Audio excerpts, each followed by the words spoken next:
예, 오늘 로마서의 또 다른 구분, 우리가 성경에는 여러 가지 하나님께서 나누어 놓으신 구분들이 여러 가지가 있는데요. 제일 큰 것은 물론 구약과 신약을 나누어 놓으신 것이고, 또 구약에서도 창조에서부터 인간이 죄를 짓기 전까지 타락 이전과 타락 이후가 있고, 그 다음에 홍수 이전과 홍수 이후가 있고, 뭐 이렇게 쭉쭉 나누는데, 로마서의 경우에는 우리가 지금 교리적으로 봤을 때 하나님께서 1장서부터 8장까지가 소위 말하면 구원에 관한 교리, 거기에는 세 가지가 있었습니다. 첫째는 죄로부터 우리가 이 하나님 앞에서 죄에 대해서 이 의롭다함을 얻는, 죄로부터 구원받아서 하나님 앞에 떳떳하게 칭의 의롭다함을 얻게 되는 내용이 나와 있었고, 두 번째는 성화에 관한 문제였죠. 매일매일의 삶에서 그 의가 우리의 삶의 생명 안에서 어떻게 우리 안에서 점점 증가될 수 있는가, 그 문제를 다루었고, 세 번째는 마지막 영광스러운 우리 구원의 완성이 이를 때까지 우리가 어떻게 인내하며 성령의 탄식과 더불어 도우심과 더불어 기도와 더불어 견뎌내고 승리할 것인가. 그리고 이 모든 것은 하나님께서 이미 정하신 것이기 때문에 우리의 운명은, 구원의 영원한 보장은 확실하다. 이렇게 해서 로마서 8장 마지막 부분이 구원의 영원한 보장을 보여주는 장면으로 마무리가 됐습니다. 그리고 실제적으로 보자면 이 로마서 8장에서 12장으로 건너뛰어서, 그러므로 이제 우리가 실제적인 구체적인 삶을 어떻게 살 것이냐, 특별히 혼자가 아니라 지체들과 더불어 교회 생활 속에서 이 지역 교회를 이루고, 이 교회를 통해서 내가 이 성화되는 과정을 사람들에게 어떻게 보여주고, 그리스도께서 내 안에서 어떻게 살아 역사하시는지를 보여주는지, 이것이 이제 마지막 구체적으로 이제 우리의 교회 생활인데요. 아주 구체적이고 실천적이고 체험적인 내용들이 아주 이 12장 1절서부터 나와 있습니다. 근데 문제는 갑자기 9장, 10장, 11장, 우리가 보통은 사람들이 이것을 삽입되어 있다 보통 얘기를 하는데, 왜냐하면 이스라엘에 대한 내용이 들어있기 때문에 그렇습니다. 말씀드린 것처럼 원래 이 하나님께서 신약에 있는 이 시대에 살고 있는 우리에게 예수 그리스도의 죽으심과 장사 지내심과 부활하심을 통해서 구원의 복음을 알려주시게 된 것은 그 앞서 하나님께서 진행해오던 그 계획의 연속선상에서 봐야 되는데, 그것은 창세기 1장에서의 창조와 창세기 3장에서의 타락이 역사적 사실이라고 하는 것, 그래서 이 타락으로 인해서 인간은 더 이상 하나님 앞에 스스로의 능력으로는, 자력으로는 구원을 얻을 수 없고, 하나님의 진노의 대상이요 심판의 대상이요 인간의 운명은 영원한 불못이 된다, 영원한 고통이 끊이지 않는 곳으로 가게 되어 있다는 사실을 우리가 인정한다면, 하나님께서 이러한 인간들을 어떻게 다시금 구원해서 하나님과의 교제로 회복시키실 것인가. 그 첫 번째가 물론 창세기 3장에서 가죽옷을 입히는 모습에서부터 우리가 살펴볼 수 있는데요. 중간중간에 보면은 아시다시피 인간들은 하나님께서 새로운 출발을 아담에게 가죽옷을 입혀 했지만, 다시 라멕으로부터 시작해 다시 또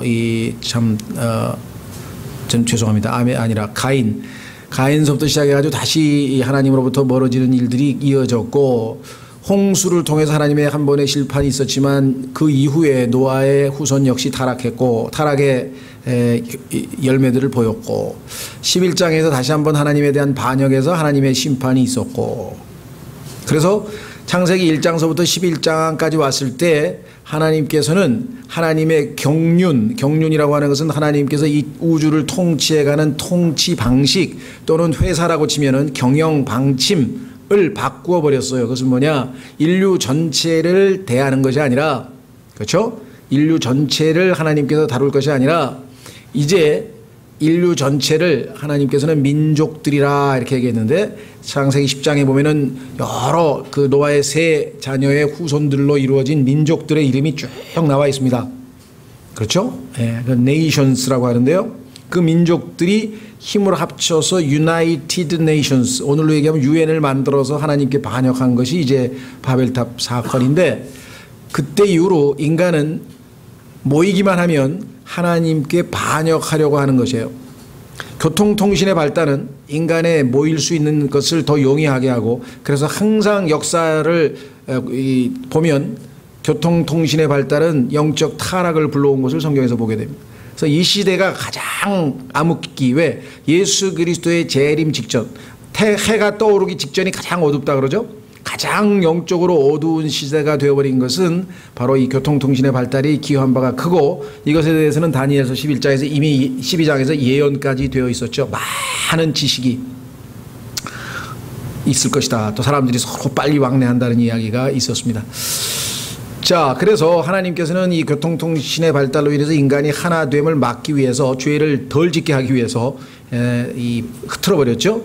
대륙도 땅도 다 쪼개져서 서로 이동할 수 없게 지리적으로 만들었고요. 언어도 다 통하지 않게 해가지고 완전히 커뮤니케이션의 단절이 되었을 때 인간은 비로소 두려움을 느끼고 그나마 하나님을 찾는 거예요. 이제 아이고 겁난다 해서 그나마 하나님을 찾죠. 예, 외로울 때 사람이 하나님 찾지, 다른 사람하고 재밌게 놀 때는 절대로 하나님을 안 찾습니다. 그래서 외로움이라고 하는 것은 하나님을 아주 만날 수 있는 좋은 기회가 되는데요. 그래서 감옥에서 구원받은 사람 많아요. 감옥에 가가지고 그런 사람도 꽤 많고. 그런데 어쨌거나 하나님께서는 전략을 바꾸셨어요. 어떻게 했느냐, 이 땅에서 가장 시시하고 가장 숫자가 적고 가장 별 볼 일 없는 민족을 하나님이 뽑아서 선민으로 하나님의 백성으로 만든 거예요. 그러니까 우리하고는 생각이 굉장히 다르시죠. 그렇죠? 제일 형편없는 자를 하나 딱 뽑아서 하나님께서 백그라운드가 되는 게 딱 도와주면 강력한 세계 아주 최강의 열강들도 가만히 있어봐라, 이 민족이 이렇게 별 볼 일 없는 애들이 어떻게 이렇게 세냐, 전쟁에서 나가면 이기고 항상 잘 먹고 잘 살고 이게 뒤에 뭐 누가 있나 보다 이렇게 될 거란 말이죠. 우리 신보다 더 센 신이 계신가 보다 이렇게 돼서 우상 숭배하는 신들은 다 잘못된 신들이고 참 하나님을 이 누구이신가를 증언하는 증인으로 삼았는데, 그 증인이 다름 아닌 이 가장 제일 작은 민족이었다는 것이죠. 그게 신명기 7장 7절에 써 있습니다. 그 유대인들은 선민으로 뽑힌 것이 자신들이 너무 부족해서 하나님이 보호해 주시려고 뽑아줬는데, 그거를 아주 대단히 자기들이 뛰어나서 하나님이 선민으로 뽑아준 것으로 착각을 하고 있어서 지금 오늘날 아주 이 선민들이 하나님의 이름을 모독하는 아주 엉뚱한 짓들을 하고 있는 셈이 됐죠. 어쨌거나 그 과정이 아브라함을 불러내서 갈대아 우르라고 하는 우상들이 지배하고 있는 그 땅에서 불러내서 강을 건너게 합니다. 그래서 이 강을 건넌다는 말이 히브리란 뜻이에요. 히브리 민족이라고 하는 것은 강을 건넌다. 유명한 야훼의 밤이라고 하는 소설을 쓴 조성기라고 하는 지금 목사하고 계신 분이신데요. 그분도 아주 그 로마서 책이 상당히 8장까지인가 해놓은 책이 굉장히 좋은 건전한 책이 있어요. 제가 지금 책 이름을 잊어버렸는데 하여간 굉장히 복음도 잘 전하시고 지금 아주 이 사역도 잘 하시는 분이신데, 그분이 이제 과거 자기의 이제 고등학교 대학 시절에 그 UBF라 선교단체 체험을 소설로 쓴 게 이제 야훼의 밤이란 건데, 거기에도 보면 나오고요. 하여간 이 히브리라고 하는 이름은 강을 건넜다라는 뜻입니다. 그래서 이 민족을 하나님께서 택하셔서 이 민족에게 자신을 알려주시는 것이에요. 자신을 계시해 주시는 것이에요. 그렇죠? 구름 기둥으로 나타났다, 불 기둥으로 나타났다가 뭐 기적으로도 베푸셨다가 때로는 이제 율법도 주셨다가 뭐 하여간 환상도 보여주셨다가 다양한 방식으로 해서 이 이스라엘 백성이 섬기는 그 하나님이 온 우주의 창조자고 참 유일한 신이라는 것을 사람들에게 증언하는 증인으로서의 부르심을 받았습니다. 그런데 이들이 그 자신의 책무, 자신의 부르심 목적을 놓치고 엉뚱한 짓들을 하는 거예요. 그래서 결국은 하나님을 섬기는 대신에 이방신들을 섬기는 게 차라리 낫겠다. 그래서 우상 숭배도 하고요. 그 다음에 하나님은 안 보이시니까 우리는 도저히 불안해서 못 살겠다. 우리도 보이는 왕을 달라.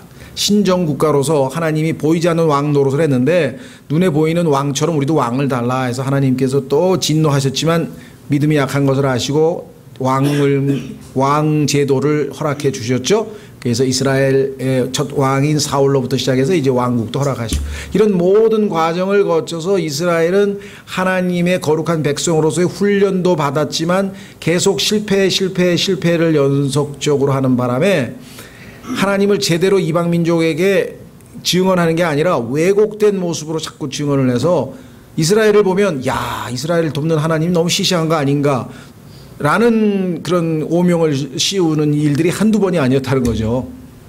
그 성경에 보니까 로마서 2장 4절에서 너희들 때문에 이방인들 가운데에서 하나님의 이름이 모독을 당하는 도다. 이것은 신약적으로 적용하면 우리 그리스도인들 똑같습니다.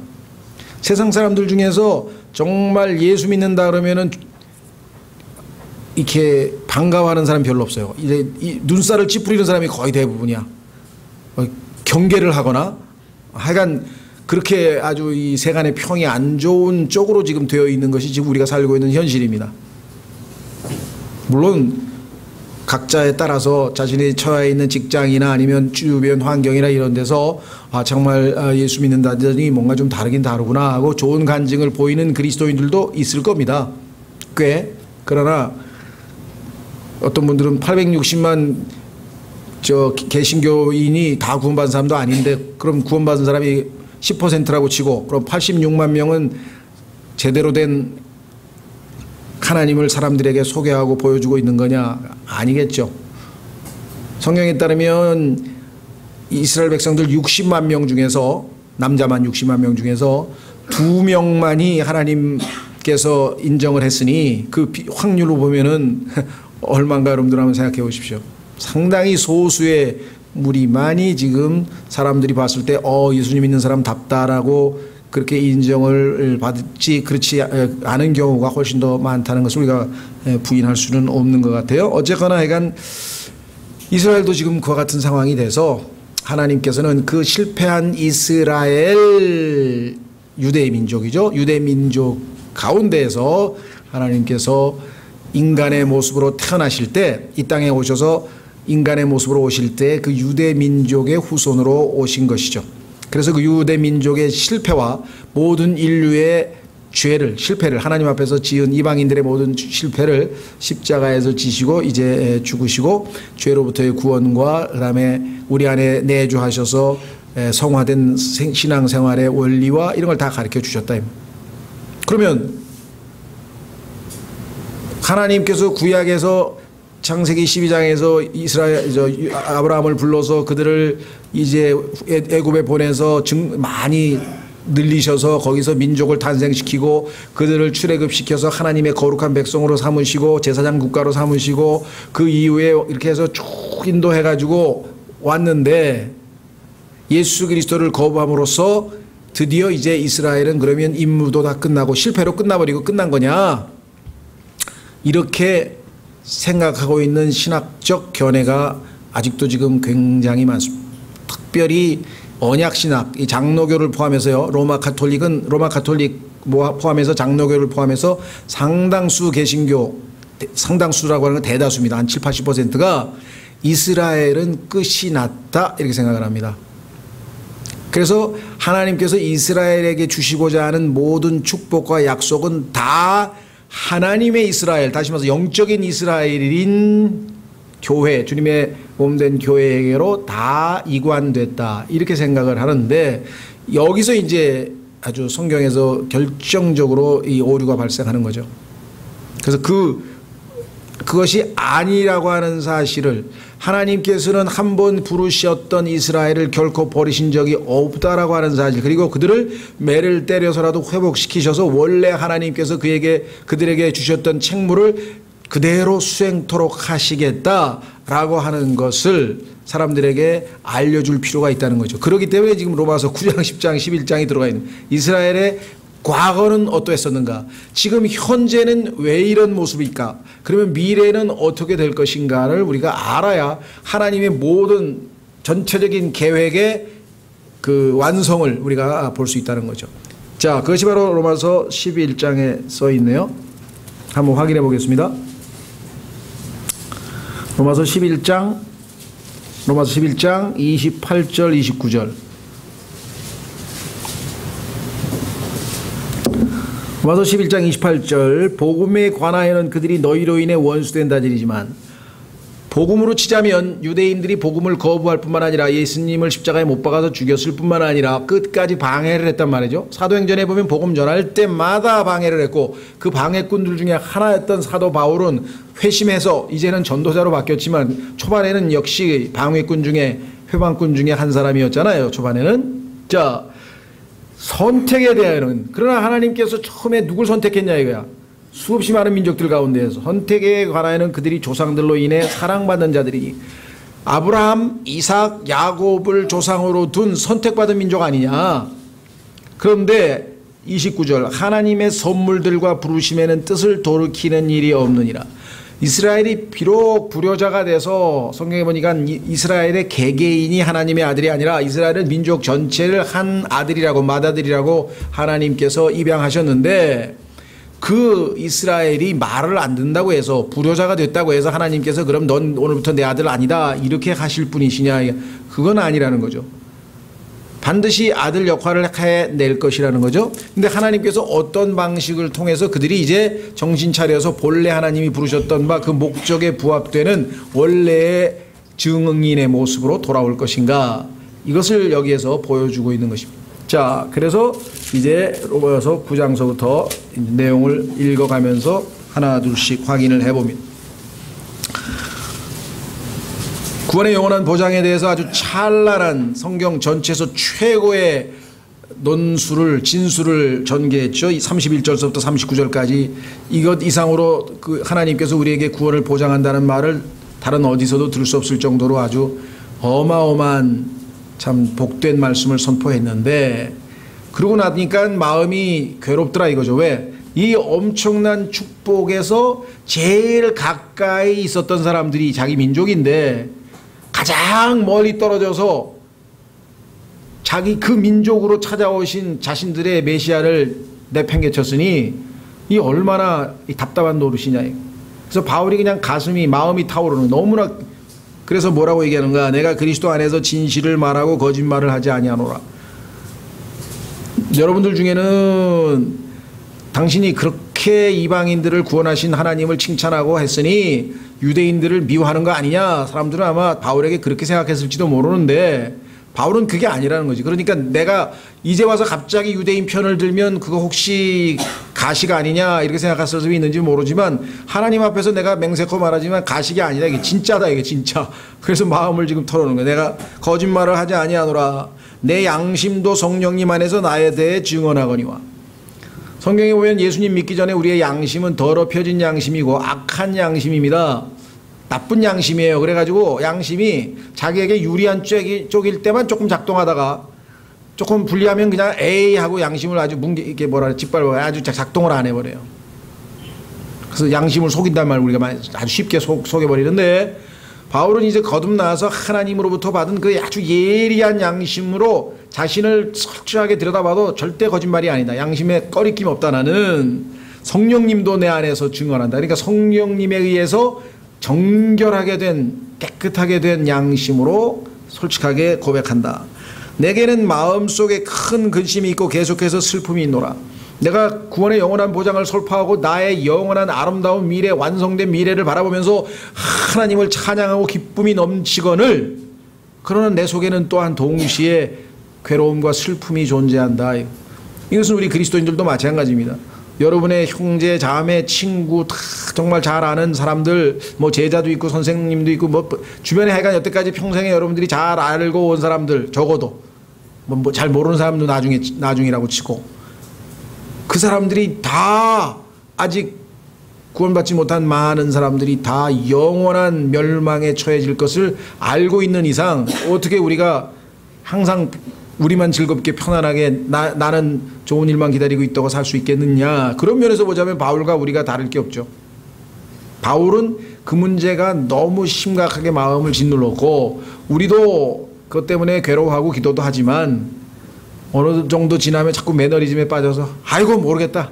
한두 번 전했냐? 전도지도 수없이 주고 책도 수없이 사다 주고 기도도 뭐 10년 이상 했는데 저렇게 뺀질거리면 에이 난 몰라 하고 기도도 포기하고 그런 사람도 꽤 돼요 보니까. 너무 지쳐가지고 인간적으로 이해가 돼. 왜? 너무 뺀질거리고 안 믿으니까 나중에 화가 나는 거지. 마귀가 또 그렇게 살살 부추기고 그러면 실패하는 거죠. 구원되고 안 되고는 하나님께 기도하고 그냥 끝까지 기다려야지 우린. 자, 어쨌거나 3절 육체에 따른 내 형제들, 왜냐하면 영적으로는 내 형제들이 그리스도 안에 있는 우리들이잖아요. 그러니까 육체에 따른 내 형제들, 내 친족들을 위해서라면 차라리 내 자신이 그리스도로부터 저주받기를 바랄 수도 있으리니, 바랬다 이거 아닙니다. 어떤 분들은 바랬다 그러면서 그 기도는 주님이 주신 기도가 아니다 뭐 이렇게 또 주석을 달아놨는데, 여기는 바랬다가 아니에요. 그랬었을 수도 있다 이거야. 내가 오죽하면 그런 마음까지 들었겠냐 이거지, 실제로 바란 게 아니죠. 그걸 오해하시면 안 됩니다. 그들은 이스라엘 사람들이니라. 그들에게는, 자, 이 이스라엘 사람들은 그냥 특권층 중에 특권층이고 예수님이 왔을 때 제일 먼저 알아봤어야 될 사람들이고 가장 정보를 제일 많이 가지고 있던 사람들이고, 이건 정말 구원을 받았다면 제일 먼저 받아야 될 사람들인데 제일 이렇게 아주 마음이 강팍해가지고 그냥 버팅기고 있으니, 물론 자기도 그랬었죠. 자, 그래서 이스라엘 사람들이 하나님으로부터 받은 축복들을 열거하는데 무려 8가지가 있어요. 이방인들은 아예 아주 생각도 못했던 엄청난 축복들을 누리게 됐는데, 첫째는 뭐가 있냐? 양자 사무심이 있다. 이게.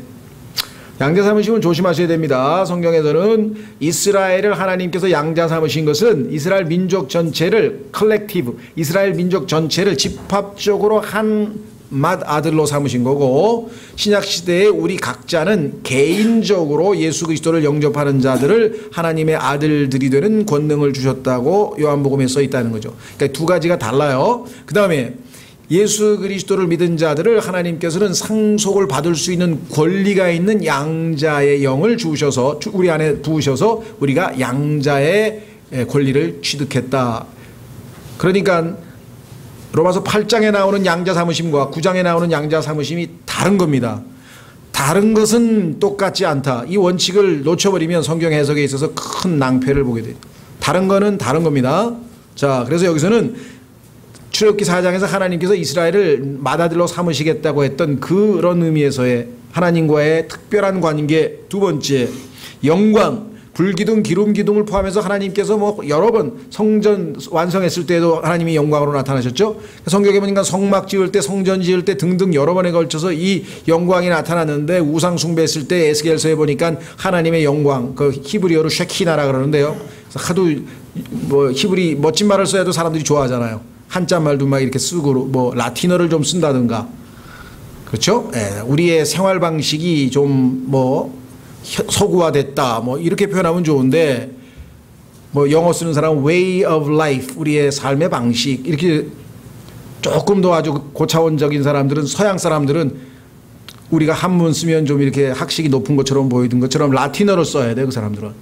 그래서 modus vivendi 그랬는데, 그 말을 우리나라에서는 무슨 양복쟁이들이 양복 이름에다 갖다 붙여놨더라고. 무슨 양복 브랜드에 보니까 modus vivendi가 있어요. 그래서 야, 이 사람 또 라틴어 헬라어를 쓰면 서양에서는 우리가 이렇게 한자 뭐 토사구팽이라든가 이렇게 멋진 말 써서 이렇게 존경받듯이 존경받습니다. 그래서 학자들이 쓴 책에 보면은요, 하여간 중간에 가다 보면 꼭 사전 찾아봐야 될 라틴어 이런 거 몇 가지 써놨어. 한 찾아봐야 돼, 할 수 없이. 자, 이건 좀 얘기가 빗나가는데, 이 쉐키나라고 하는 건 히브리어도 자주 써요. 영광. 근데 이게 떠나버렸다 그랬잖아요. 언약들, 아브라함과의 언약, 그 다음에 모세와의 언약, 그 다음에 또 시나이에서의 그 다윗과의 언약, 뭐 도대체 하나님과 계약 체결한 민족은 이 세상에 이스라엘 이외에는 없어요.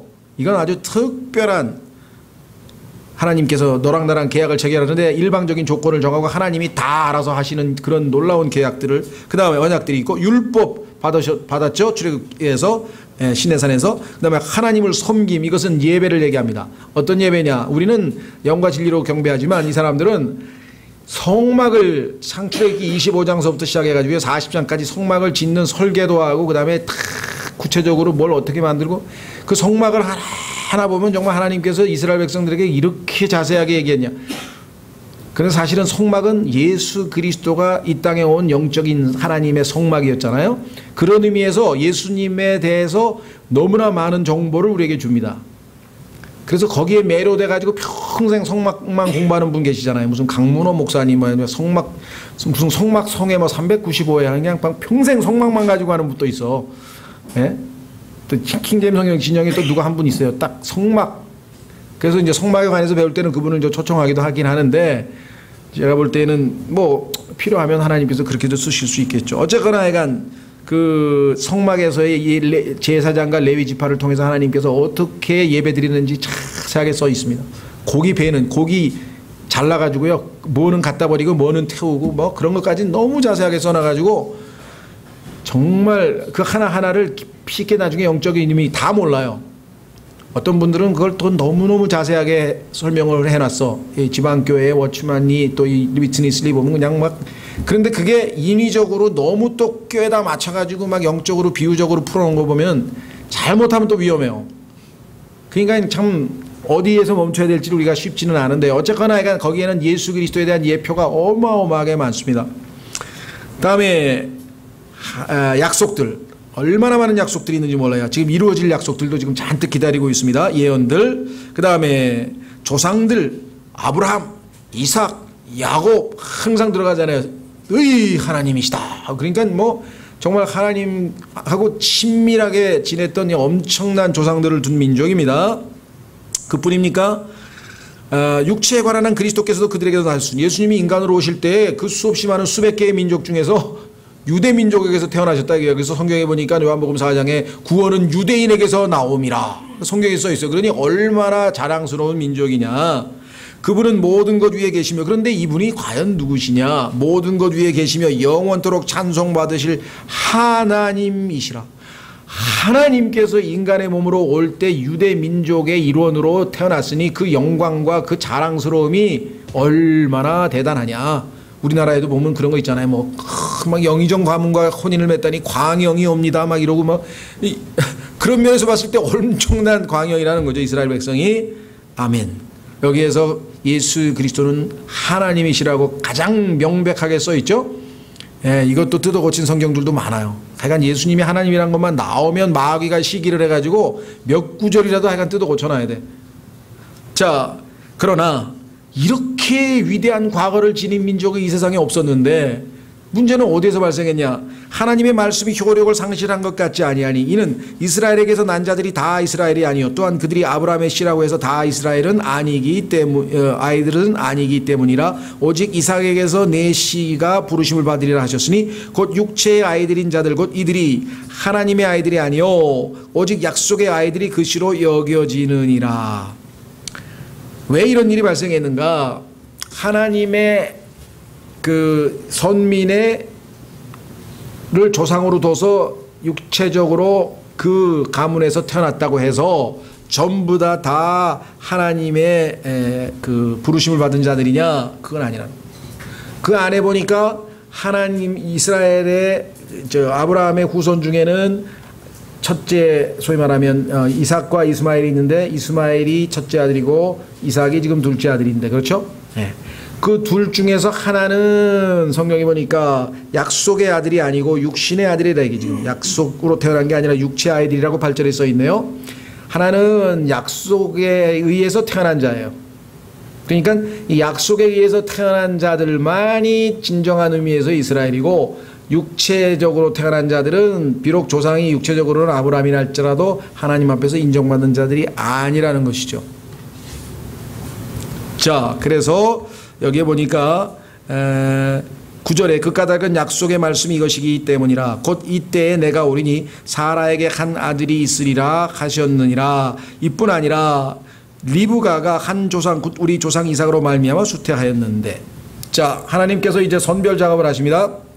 아브라함이 하나님과의 약속에 의해서 태어난 아들 이삭만 하나님이 인정하시는 거예요. 자, 이삭은 아브라함과는 아무 상관없이 전적으로 하나님의 은혜로 태어난 것이죠. 왜냐하면 사라가 요즘 현대의학으로 보면은 하여간 불임 여성이었어요. 자녀를 낳을 수 없는, 아이를 낳을 수 없는 여자였는데 그래서 아이를 계속 못 낳죠. 근데 하나님께서 나타나셔서 이 사라를 통해서 자녀를 주겠다. 바다와의 모래처럼 하늘의 별처럼 자녀를 주겠다고 약속을 했단 말이죠. 근데 아브라함은 그 하나님의 약속을 믿어서 의롭다함을 얻었고 하나님께서는 그 약속을 지키기 위해서 사라의 태를 여셔서 자녀가 태어난 거예요. 그러니까 사라는 하나님의 약속에 의해서 태어났지 정상적인 어떤 육체적인 그런 관계로 인해서 태어난 게 아니라 이 말이죠. 육신을 따라 자기가 인간이 원해서 태어난 게 아니에요. 내가 예를 들면 도저히 자녀를 못 낳으니까 내 몸종이라도 어떻게 조선시대로 하면 씨바지라도 해서 어떻게 자녀라도 좀 후대를 봐서 내가 내 아들로 입적을 시키면 그래도 내가 부인으로서의 임무를 다하지 않을까 이렇게 생각하는 게 사라인데 그건 인간적인 생각이었고 하나님은 사라에게 사라를 통해서 자식을 주겠다고 약속을 했는데 사라가 웃으면서 하나님을 비웃었죠. 성경에 보니까 웃었어요. 그래서 그런지 모르겠는데 이삭이라는 단어가 웃었다는 뜻이에요. 그래서 하나님께서 너는 나를 보고 웃었다는 것을 평생 잊지 말라고 준 건지 맞는 해석인지는 잘 모르겠어요. 어떤 사람은 그게 아니고 하나님께서는 그 사라의 비웃음에도 불구하고 아이를 이삭을 안겨서 이 사라의 입가에 웃음이 띄게 하셨습니다. 뭐 이렇게 해석하시는 분도 있어요. 근데 저는 전자로 해석을 합니다. 그러니까 답은 하나님만이 아시겠지. 왜 하나님은 속마음을 어떻게 알겠어요. 이삭이라는 이름을 주시긴 주셨는데 두 가지 다 의미가 있는 건지 그거는 이제 인간들이 어떤 추측과 해석을 할 뿐이죠. 어쨌거나 약간 그런 사건이 발생을 했는데 두 번째 이삭의 아들 중에 그렇죠? 에서가 있고 그다음에 야곱이 있어요. 근데 하나님께서는 성경에 보면은 항상 두 번째 법칙이라는 게 있어요. 여러분들 처음에 가인이었죠? 실패작이었어요. 그다음에 아벨이에요. 그렇죠? 네. 그다음에 지금 여기 나와 있는 이삭, 이스마엘 할 때도 이스마엘이 실패작이었고 그 다음에 에서 첫째 아들 실패작이었고 첫 번째 아담 실패작, 두 번째 아담 예수님 성경에서 항상 보면 두 번째예요. 첫 번째는 항상 묘하죠. 예, 하여간 이거는 뭐 나중에 성경을 쭉 보면은 하나님 이 원칙을 그대로 고수하고 계신데 어쨌거나 여기서 지금 이삭 역시 20년 동안 불임 여성이었던 리브가를 아내로 맞이하게 됩니다. 하나님께서는 사람이 간섭하지 않고 하나님이 하셔서 하나님을 인정하도록 만드시는 게 목적이야. 그래서 기도를 통해서 결국은 또 기적과 같은 방식으로 이제 리브가가 두 아들을 낳게 되죠. 네. 이런 방식으로. 그래서 에서도 또 제거됩니다. 하나님의 그 백성의 계열에서 자 여기 그렇게 써 있잖아요. 그래서 이삭으로 말미암아 수태하였는데 그 아이들이 아직 태어나지도 아니하고 무슨 선이나 악을 행하지도 아니하였을 때 선택에 따른 하나님의 목적이 행위로 말미암지 아니하고 오직 부르시는 분으로 말미암아 서게 하려 하사 하나님이 주권적으로 정하신 그 법칙에 따라 그때 그분께서 그녀에게 이르시되 형이 동생을 섬기리라 하였나니 그러니까 무슨 에서가 잘못을 하고 실수를 해서 하나님께서 한 게 아니고 그래서 하나님이 정하신 거다. 하나님은 주권적으로 그것을 정하셨다. 여기까지 맞는 말입니다. 이것은 기록된 바 야곱은 내가 사랑하되 에서는 미워하였느니라 함과 같으니라. 이제 여기에서 많은 사람들이 이제 오해를 하기 시작하는 거예요. 여기까지는 사실이기 때문에 가만히 있어봐. 그러면 에서는 아무 잘못도 없이 이거 하나님으로부터 미움을 받았다니 이건 좀 너무한 거 아닌가? 이런 생각을 이제 갖게 되는 거 아니에요. 우리가 이건 하나님은 좀 불공평하신 것 같다. 근데 성경에 보면 하나님 불공평하신 분이 아니에요. 그렇다면 이게 도대체 어떻게 이거를 이해를 해야 되는가? 제일 쉬운 방법은 하나님 이건 잘은 모르지만 저는 하나님을 신뢰합니다. 하나님은 불공평하실 분이 아니에요. 뭐 이유가 있으시겠지. 그리고 넘어가면 좋은데 이거를 인간의 철학을 동원해 인간의 생각을 동원해 가지고 막 해석을 하려고 해서 결국은 하나님을 사람들에게 곡해시키는 거예요. 자, 첫째는요. 여기에 나와 있는 이 아이들은 두 민족이라고 성경에 써 있습니다. 창세기를 읽어보면. 그러니까 두 민족을 예표하는 사람이기 때문에 이게 지금 민족에 대한 얘기를 하고 있지 한 개개인, 즉 이 땅에 태어난 한 개인이 하나님께서 때로는 지옥에 보내기도 하고 때로는 하늘나라도 보내고 그것을 하나님이 미리 다 정해놨다. 여기까지 비약을 해서 아주 가증스러운 교리를 만들어낸 거예요. 이건 정말 그럼 하나님이 무슨 인간은 이 땅에 태어나서 하나님의 뭐 놀이개도 아니고 태어났는데 어느 날 보니까 그냥 지옥에 가기로 딱 정해져 있어. 나는 예수님을 믿고 구원받으려고 발버둥을 쳤는데 아니야 너는 이미 지옥에 가기로 정해져 있어. 안 돼 안 돼. 그랬다는 말까지도 수용을 해버리는 거예요. 하나님은 능히 그러실 수 있다. 하나님은 전능하신 분이기 때문에 이렇게 되면 하실 수는 있는 분이지만 그렇게 하실 분은 아니시죠. 하나님은 성경에 따르면 선하신 분인데 어떻게 그렇게 말이 안 되는 거잖아요. 또 인간의 자율의지를 그렇게 방해하실 분도 아니라 이게 믿고 싶은데 못 믿게 하시는 분이 아니라 이 말이 성경에 보니까 그렇죠? 그렇다면 여기서 억지로 그런 민족과 민족에 대해서 하나님께서 가지고 계신 어떤 하나님의 통치의 원칙을 지금 설명하고 있는데 그걸 개개인의 무슨 지옥 가고 안 가는 혼의 구원에다가 잘못 적용한 것도 민족적인 집합적인 내셔널 얘기를 하고 있는데 이거를 개인에다가 갖다 적용시키는 것도 잘못이고 개개인이 지옥 가는 얘기를 하고 있지도 않은데 그걸 적용시키는 것도 잘못이고 하나님께서는 성경에 따르면 미리 정하실 수 있어요. 에서와 야곱 여기도 써 있잖아요. 태어나지도 아니하고 그랬잖아요. 그렇죠? 그런데 미리 정했다 이렇게 보이죠? 자 그런데 칼빈주의자들이 주장하는 것처럼 창세 전에 이미 지옥 가고 하늘나라 갈 게 다 정해져 있습니까? 이때는 지금 아이는 이미 어머니 뱃속에 잉태해 있었어요. 지금 창세 전이 아니라 지금 시간이 흘러서 역사 속에서 일어난 일이에요. 그런데 하나님께서는 야곱과 에서에 대해서 미리 알고 계세요. 성경에 따르면 하나님은 예지 미리 모든 것을 알고 계신다고 베드로전서에도 써 있고 또 성경에 써 있다 이 말이죠. 미리 아심이라고 해서 foreknowledge. 따라서 하나님께서는 누구를 선택할 때 실수할 수가 없어요. 왜? 미리 알고 있으니까. 내가 지금 브라질 월드컵 우승자를 나는 미리 알고 있어. 그럼 나는 얼마든지 예를 들면 뭐 누가 우승한다고 얘기할 수 있잖아요. 그렇죠? 그게 내가 전지전능한 하나님이니까 자기들끼리 열심히 하면 예를 들면 한국팀이 충분히 우승할 거를 갖다가 아니야 이번엔 한국팀이 아니지 이건 독일이야 독일. 그래서 한국팀을 하나님께서 보이지 않게 방해를 해가지고 결국은 지게 만들고 독일을 정해놨으니까 하나님이 찍어놨으니까 거기에 맞춰서 독일이 우승하게끔 조작을 하시는가. 그렇게까지 오해하게 만드는 게 칼빈주의예요. 그러면 하나님은 굉장히 이상하신 인분이 돼버리는 거예요. 그게 아니고 하나님은 미리 앞을 다 알기 때문에 독일이 우승할 걸 알아. 그런데 하나님은 개입을 전혀 안 해. 자기들끼리 열심히 하는 거야. 최선을 다해서. 그런데 우승은 독일이 할 거를 미리 아는 전능하신 능력이 있기 때문에. 이해가 되시겠어요? 여기 계신 분들을 택하셨는데 왜 택하셨는가? 예수 그리스도를 믿을 걸 아신다 이 말이죠. 언젠가 예를 들면 뭐 자기 나이 뭐 20살 때 아니면 30살 때 미리 아심을 따라 선택한 거란 말이에요.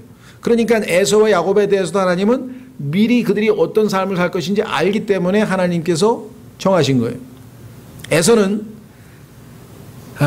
에서와 야곱은 똑같은 아담의 속성을 지닌 타락한 자들입니다. 그런데 에서는 눈에 보이는 육신적이고 세속적인 것, 먹는 것, 막 팥죽 먹고 그냥 뭐 이런 데만 관심이 있고 야곱은 하나님이 주시는 축복, 이것도 육신적이긴 하지만 그래도 하나님이 주시는 축복과 영적인 거, 장자권 막 이런 쪽에 관심이 있다 이게요. 그래서 하나님께서 그 영적인 노선 쪽에 있는 자를 택하신 것 뿐이겠죠. 굳이 설명을 하자면. 그렇죠? 따라서 성경에서는 하나님의 미리 아심이라고 하는 교리를 전제하면 설명 안 될 게 사실은 다 없습니다. 다 미리 알고 계신 전지전능하신 분이 우리의 자율의지를 전혀 손대지 않은 채 모든 것을 다 정하실 수가 있다는 거죠. 전혀 어렵지 않습니다. 자, 다시 돌아오셔서 여기서 극단적 칼빈주의를 몰고 가면 안 됩니다. 극단적 칼빈주의자들이 사용하는 두 번째로 많이 사용하는 구절인데요. 이 구절 하나 하고 그 다음에 에베소서 1장 4절에 보면은 창세전에 하나님께서 우리를 예정했다고 써 있어요. 선택했다. 근데 성경에 보니까 단서가 있어요. 그리스도 안에서. 그리스도 안에서 택했다는 얘기는 예수님을 믿기 전에는 그리스도 안에 있는 인간은 아무도 없습니다. 다 아담 안에 있었습니다.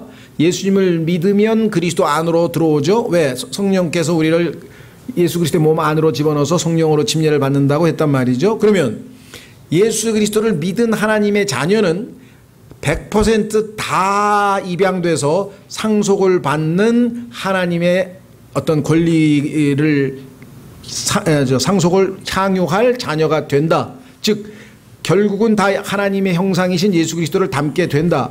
이것이 예정이에요. 그러니까 성경에서는 예정이라고 하는 5번밖에 나오지 않습니다. 예정이라는 그 성경에 나오는 단어는 딱 5번밖에 안 나오는데 그 예정이라는 것을 찾아보면 하나님은 구원받은 자들만 예정하시고 구원받은 자들이 반드시 예수님처럼 되도록 예정해 놓았다는 얘기가 핵심이에요. 구원받지 않은 사람을 하늘나라 가기로 지옥에 가기로 예정했다는 말은 단 한 구절도 없어요. 그러니까 칼빈의 예정론은 그리스도 안에서라고 하는 그 한 구절만 조심스럽게 읽었어도 예정의 대상이 안 믿는 사람이 아니라 구원받은 사람이라는 사실을 알기만 해도 전혀 문제가 안 될 뻔했죠. 자, 그래서 다시 돌아오시면 14절 그런즉 우리가 무슨 말을 하리요 하나님께 불의가 있느냐 결코 있을 수 없느니라. 사람들이 그럴 거 아니에요. 아이 그러면 에서는 나는 정말 이제 하나님 뜻대로 잘 살고 최선을 다해서 하나님 섬길 거야 그랬는데 안 돼. 너무 나쁜 짓 하기로 예정돼 있는데 그러면 되겠냐? 그건 아니잖아요. 그런데 사람들은 그렇게 생각을 하니까 하나님 불의하시다. 이래서 지금 질문이 나왔어요. 14절에. 그런즉 우리가 무슨 말을 하래요? 하나님께 불의가 있느냐? 결코 있을 수 없느냐? 하나님이 불의할 리가 있냐? 그분께서 모세에게 이르시되 내가 긍휼을 베풀 자에게 긍휼을 베풀고 내가 불쌍히 여길 자를 불쌍히 여기리라 하시나니. 하나님은요 누가 불쌍히 여김을 받아야 되고 누가 긍휼을 받아야 될 사람인지 다 알아요. 마음을 우리 마음을 다 알아요. 그런즉 이와 같이 그것은 원하는 자에게서 나지도 아니하고 달리는 자에게서 나지도 아니하며 오직 긍휼을 베푸시는 하나님에게서 나느니라. 예를 들면 성경 기록이 파라오에게 이르기를 내가 바로 이 목적을 위해 너를 일으켰나니 이것은 내가 내 안에서 내 권능을 보이고 내 이름을 온 땅에 두루 밝히 알리려 함이니라 하시나니. 그런즉 그분께서 긍휼을 베풀 자에게 긍휼을 베푸시고 또 강팍하게 할 자에게 친히 강팍하게 하시느니라. 성경에 보니까 하나님께서 파라오를 마음을 강팍하게 하시느니라 이런 구절이 나온단 말이에요. 가만히 있어봐. 이건 너무하잖아. 파라오는 지금 야 하나님 놀랍으신 분이구나 하나님께 경배해야지 그러는데 안 돼 너는 강팍하기로 정해져 있다니까. 그래서 지금 강팍하게 한 것처럼 사람들은 생각을 하는 거예요. 근데 성경에 보니까 그게 아니야.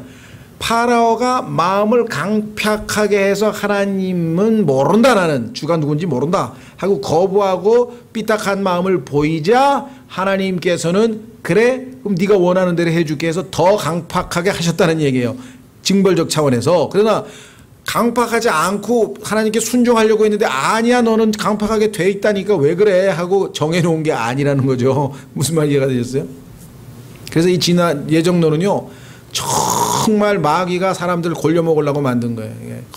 아까도 얘기했지만 성경에서 예정이라는 단어 5군데 성경 구절 찾으면 아무 문제 없어요. 왜? 세상 사람들에 대한 얘기가 아니야. 그리스도 안에 들어온 구원받은 사람들은 다 예수님처럼 될 거라고 예정이 되어 있다는 얘기인데 얼마나 우리의 운명이 감사해요. 그렇죠? 내가 지금 말을 안 들어도 어때가는 하나님께서 나를 때로는 훈련을 시키고 때로는 징계를 해서라도 예수님처럼 만들어 주시겠다는 얘기인데 그렇죠? 그래서 이 예정론 가지고 참 에피소드도 많고요. 장난도 많이 치고요. 베레벨 막 어떨 때는 하나님이 다 정해놨다 그러니까 막 너무 화가 나서 그런 하나님이 아니라니까 하면서 막 화를 내고 저 요한 웨슬리의 동생 찰스 웨슬리라고 찬송시를 많이 쓰신 분인데요. 그거는 저주받을 교리다. 어떻게 하나님께서 아무나 무조건 너는 지옥 너는 무슨 그냥 아무나 뽑아가지고 너는 지옥 너는 무슨 하늘나라 이걸 마음대로 정해놓으셨다고 하니 그런 하나님이 어디 있냐 하면서 막 이렇게 화를 낸 내용도 역사에 보면 나오는데요. 그래서 이제 재밌는 이야기도 많아요. 예를 들면 아이가 아버지 주머니에서 도둑질을 하면 돈을 훔쳤어요. 실컷 썼어. 나 아버지한테 들켰어. 아버지 제가 훔치고 싶은 게 아니었습니다. 저는 훔치도록 예정이 돼 있었어요. 그게. 그러니까 아버지가 알았어. 엎드려. 내리팼어. 야 나도 때리고 싶어서 때리는 게 아니야. 때리도록 다 예정이 돼 있었어. 갖다 붙이면 이거는 그냥 뭐든지 다 가능한 거예요. 하나님이 그러신 분이 아니에요. 이건 정말 위험스러운 겁니다. 그래서 항상 예정을 하나님이 딱 5번밖에 사용하지 않았고, 구원받은 하나님의 자녀들은 다 예수 그리스도처럼 만드시겠다. 너희 안에서 선한 일을 시작하신 분께서 너희를 그리스도의 날까지 다 이루시겠다. 그 선한 일을 예수님처럼 만드시는 작업을, 그런 뜻이죠. 자, 다시 돌아옵니다. 그런 19절. 그러면 내가 내게 말하기를 어찌하여 그분께서 여전히 허물을 찾으시느냐, 누가 그분의 뜻을 거역하겠느냐 하리니.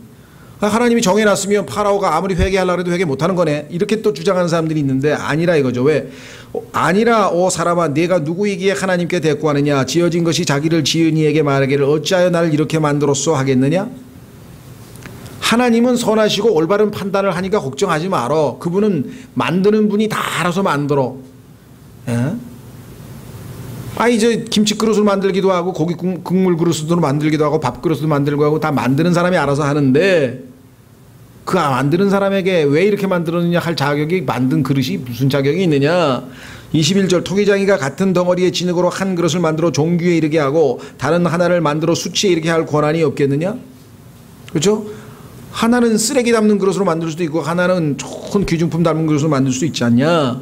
만일 하나님께서 자신의 진노를 보이고 자신의 권능을 알리기 위해 파멸시키기에 합당한 진노의 그릇들에게 심히 오래 참으심으로 인내하시고 이로써 영광이 이르도록 자신이 미리 예비한 긍휼의 그릇들에게 자신의 영광의 풍성함을 알리려 하셨을진데 무슨 말을 하리요.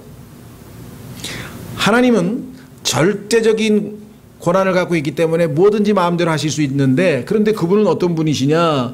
그분은 놀랍게도 공평하신 분이요, 의로우신 분이요, 선하신 분이요, 항상 올바르게 판단하시는 의롭고 거룩하신 분이니, 그분이 자기 뜻대로 하신들 만들어진 물건이 만드신 분에게 무슨 얘기를 할 권한이 있겠느냐, 이걸 지금 묻는 것이죠. 24절. 이 그릇들은 곧 우리니 그분께서 유대인들 중에서 뿐만 아니라 이방인들 중에서도 부르신 자들이니라. 하나님께서는 유대인만 부르셨는가? 아니고 이방인도 나중에 불렀는데, 실제로 구약 성경에 보니까 이방인들에 대해서 이렇게 써놓으셨더라. 25절.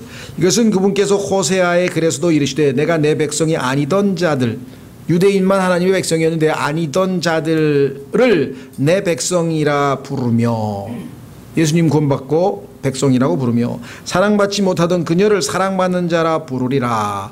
또 전에 그들에게 이르기를 너희는 내 백성이 아니라 한 그곳에서 곧 거기에서 그들이 살아계신 하나님의 아이들이라 불리리라 함과 같으니라.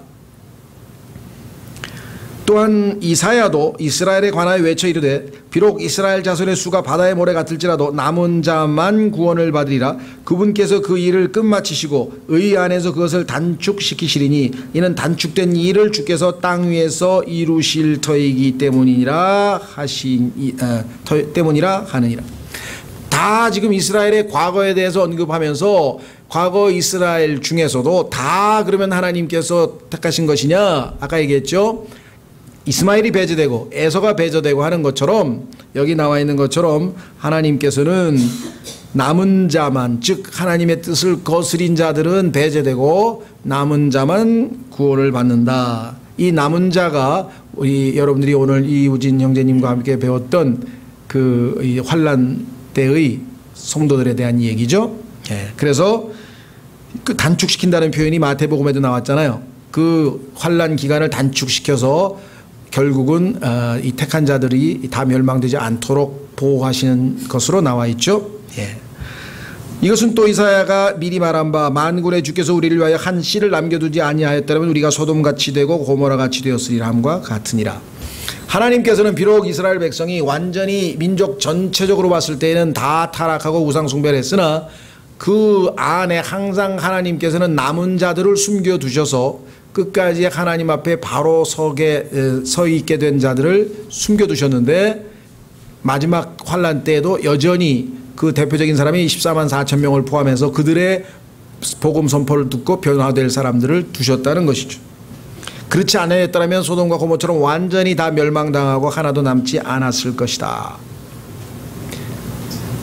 30절. 그런즉 우리가 무슨 말을 하리요. 의를 따르지 아니한 이방인은 곧 의 곧 믿음에서 난 의에 이르렀으나 의의 법을 따른 이스라엘은 의의 법에 이르지 못하였으니.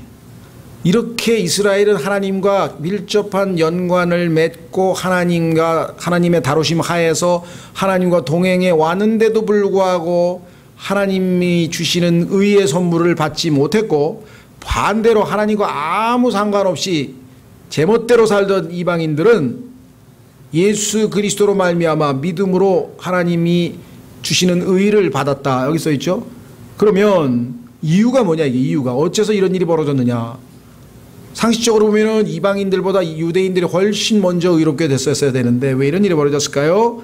32절 무슨 까닭이냐. 이는 그들이 믿음으로 그것을 구하지 아니하고 오히려 율법의 행위로 되는 것처럼 구하였기 때문이라. 율법의 행위로 보자면 하나님 앞에 의롭다함을 얻을 육체가 없다고 로마서 3장 23절 21절에서 봤잖아요. 율법 613가지를 태어나서 죽을 때까지 단 한 번도 안 어긴 유대인이 있냐 이 말이에요. 율법이 613가지인데 그거를 태어나서 죽을 때까지 단 한 번도 안 어긴 유대인이 있냐 이거죠. 없지 않냐 이거예요. 그러면 결과는 다 저주 아니냐 이거예요. 그런데 유대인으로 태어나서 613가지를 단 한 번도 어기지 아니하고 다 지킨 분이 계셨다 이 말이에요. 그분이 예수 그리스도시라 이 말이에요. 그래서 그 예수 그리스도를 영접을 해야 하나님 앞에 의롭다함을 얻을 수 있는데, 이방인들은 예수 그리스도를 받아들였는데 유대인들은 자기들이 그래도 다시 율법을 지켜보겠다고, 그래서 하나님 앞에 나아가겠다고 했으니 불가능한 짓을 했다는 거죠. 그래서 여기 나와 있죠. 그들이 오히려 율법의 행위로 되는 것처럼 구하였기 때문이라. 그들은 그 걸림돌에 걸려 넘어졌느니라. 다시 말하면 이스라엘은 쇳덩어리입니다. 그렇죠? 근데 하나님께서는 요구사항이 뭐냐면 물에 뜨라는 거예요. 그러면은 절대로 나는 물에 뜰 수가 없구나. 그거를 빨리 깨닫고 옆에 나무로 보트를 만든 사람이 있잖아요. 그렇죠? 그 나무 보트 위에 올라타면 될 거 아니에요. 그러면은 그 쇳덩어리라도 잘 떠 있을 거 아니에요. 그게 예수 그리스도시라. 그럼 예수 그리스도 안으로 들어가면 될 거 아니에요. 근데 그렇게 안 하고 우리 힘으로 한번 떠보겠다 이거야. 그러니까 결국 안 되는 일을 한 거예요. 오늘날 왜 참 이 사람들이 그 예수 그리스도 이외에는 구원이 불가능하다는 사실을 못 깨닫는지 모르겠어요. 아까도 얘기했지만 내가 고양이로 태어났는데 주인이 보니까 개만 예뻐하는 거야. 그래서 내가 고양이지만 개처럼 돼보려고 노력을 하는 거예요. 아무리 노력을 해도 주인이 뭐라 그러겠어요? 예쁘다 그러겠어요? 이놈이 미쳤나 하고, 넌 고양이인데 고양이답게 해야지. 인간이 죄인인데 의인 노릇을 하려고 교육을 받고 돌을 닦고 뭐 철야를 하고 뭐 금식을 하고 아무리 무엇을 한들 여전히 죄인이잖아요. 생명이 바뀌어야 되잖아요. 그렇죠? 근데 유대인들은 그런 어리석은 짓을 한 거예요. 이방인들은 빨리 불가능하다는 걸 알았지. 왜? 하도 죄를 많이 짓고 사니까 이방인들은. 근데 유대인들은 거룩한 율법을 지키고 자기가 뭐 대단히 자기 의롭게 산 것처럼 착각을 해버려. 그래서 성경에 보면은 이 땅에서 도덕적으로 의롭게 바르게 살려고 노력을 많이 한 사람일수록 하나님을 만나기가 어려워요. 그런데 그 사람들은 한 번 만나면 제대로 만나. 한 번 만나면 제대로 만나죠. 왜? 그게 불가능하다는 것을 알기까지가 힘들어요. 그게 바울이 로마서 2장 후반서부터 유대인들에게 집중적으로 강력하게 얘기한 게 뭐냐. 그래, 너희는 율법도 있고 다 좋은 거 다 가지고 있어서 하나님의 특권도 있고, 여기 지금 로마서 9장에 보니까 뭐 8가지 다 특권 다 있어. 근데 너는 그 거룩한 하나님의 율법을 네가 지킬 수 있느냐 이게. 못 지키면 그 분이 너희에게 주는 것을 선물로 받아야 될 거 아니야. 예수 그리스도를 믿어야 될 거 아니야 이거죠. 자, 그래서 결국은 넘어져 버렸어요. 33절 이것은 기록된 바 보라 내가 걸림돌과 실족하게 하는 반석을 시온에 두노니 누구든지 그를 믿는 자는 부끄러움을 당하지 아니하리라 함과 같으니라. 그래서 결국은 하나님이 보내신 예수 그리스도를 디딤돌로 해서 딱 국간에 반석으로 해서 그 위에 딱 세워져야 되는데 우리 구원받은 사람들처럼 거기에 걸려 넘어져 버렸어요. 유대인은 걸려 넘어져 버렸어요. 자, 그래서 유대인이 왜 그랬는지를 설명합니다. 지금 자 1절 10장 1절 형제들아 이스라엘을 위한 내 마음의 소원과 하나님을 향한 기도는 그들이 구원을 받는 것이 구원받는 방법을 아무리 알려줘도 유대인들은 안 돼. 난 믿음 필요 없어. 난 율법을 지킬 거야. 필요 없다니까. 선물 안 받아. 나는 내가 한다니까. 선물 안 받는다고 내가 한다고 계속 그러는 거예요. 그러니 바울이 얼마나 답답하겠어요. 바울도 그랬으니까. 그냥 준다는데 구원을 거저 준다는데 필요 없다는 거야. 나는 노력해서 그걸 쟁취하겠다는 거예요. 안 되는 거를. 2절 내가 그들에 대해 증언하노니 그들이 하나님께 대한 열심은 있으나 전 세계에서 가장 종교적 열심이 강한 민족이 이스라엘 민족이고요. 그 다음에 알라 신을 섬기는 자들인데요. 하여간 종교심 하나는 정말 종교가 생활의 일부야. 종교가 따로 있는 게 아니라 삶 전체가 처음부터 끝까지 다 종교야. 두 민족은. 그런데 지식에 따른 것이 아니니라. 이거는요 영적으로 적용하자면 오늘날 똑같아요. 새벽기도, 철야기도, 그냥 그다음에 뭐 헌신, 무슨 예배, 뭔 예배, 그냥 막 교회에서 그냥 막 그건 나쁜 건 아닙니다. 정말 주님에 의해서 열심히 하는 거 나쁜 건 아닌데 그렇게 했으니까 하나님이 나를 안 버리시겠지. 여기가 문제가 있는 거예요. 하나님은 그렇게 했기 때문에 안 버리는 게 아니라 예수 그리스도를 믿었기 때문에 안 버리는 거예요. 초점을 잘못 맞추는 거예요. 얼마나 안타까워요. 자, 그래서 지식에 따른 것이 아니라 하나님께서 가르쳐 주신 방식대로 해야 되는데 그렇게 방식대로 안 해요 지금. 그래서 어떤 일이 벌어졌느냐. 그들이 하나님의 의를 알지 못하여 자기 자신의 의를 세우려고 다니면서 하나님의 의에 복종하지 아니하였느니라. 그리스도께서는 믿는 모든 자에게 의가 되시기 위하여 율법의 끝마침이 되셨느니라. 자, 율법의 요구사항은 뭐냐. 죄를 지으면 죽음입니다. 죄 삭은 사망이에요. 그러면 율법 조항을 단 한 개라도 어긴 자들은 다 죽어야 돼요. 다 심판받아야 돼요. 그래서 이 땅에 태어난 모든 유대인들은 다 100% 율법을 다 어겼어요. 한 사람도 예외를 제외하지 않고. 그렇죠. 그러면 누군가가 이들의 죄값을 치러줘야 되는데 그분은 누구가 되냐면은 율법을 단 한 번도 어기지 않은 분이 있어야 그 사람을 대신해서 죄값을 치러줄 수 있죠. 그분이 누구냐? 예수 그리스도시다. 예수님은요 사람들이 보고 다 뭐라 그랬어요. 저분은 의롭다. 저분은 의롭다. 예수님의 원수도 보고 의롭다 그랬고 예수님의 33년 반 특히 3년 반의 공생애를 지켜본 모든 사람들이 다 하나도 예수님을 죄로 기소할 수가 없었어요. 정확하게 다 지켜봤지만 그것뿐만 아니라 성경에 보니까 성령에 의해서도 의롭다함을 얻었다고 써 있어요. 자, 한번 확인해 보겠습니다. 성경 구절로 해서 많은 분들이 이게 무슨 소리냐 그러는데 바로 그 말씀입니다. 디모데전서 3장. 디모데전서 3장으로 가면은요.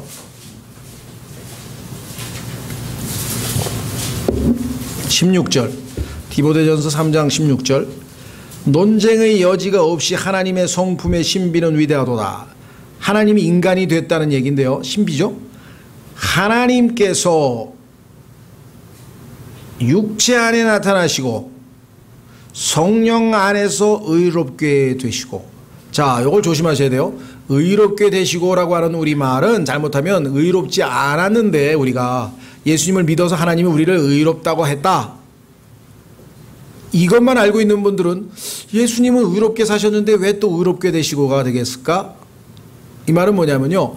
예수 그리스도의 33년 반 생애를 성령께서 지켜보았는데 100% 뭐예요? 단 하나의 율법도 어긴 적이 없기 때문에 justified, 의로우신 분입니다 하고 판결을 받았다 이 말입니다. 그러니까 하나님께서 받을 수 있는 희생 제물은 예수님밖에 없어요. 왜? 흠 없고 점 없고 죄 없는 인간은 딱 하나야. 그래서 예수님은 십자가에서 죄값을 치르기 위한 유일하게 하나님이 받으실 수 있는 희생물이었다는 거예요. 이해가 되시겠어요? 예, 다시 돌아오십니다. 로마서 10장. 그리스도께서는 모든 믿는 자에게 의가 되시기 위하여 율법의 끝마침이 되시니라. 율법의 끝마침이 사망인데 예수님이 십자가에서 사망, 율법의 요구사항을 다 들어줬잖아요. 그러니까 율법이 더 이상 요구할 게 없잖아요. 율법의 요구사항이 죄 삭은 사망인데 예수님이 온 세상의 모든 죄를 혼자 짊어지고 사망을 당하셨잖아요. 그리고 나서 부활하셨습니다. 그래서 의가 되셨죠. 모든 자에게 의가 되시기 위하여 율법의 끝마침이 되시느니라.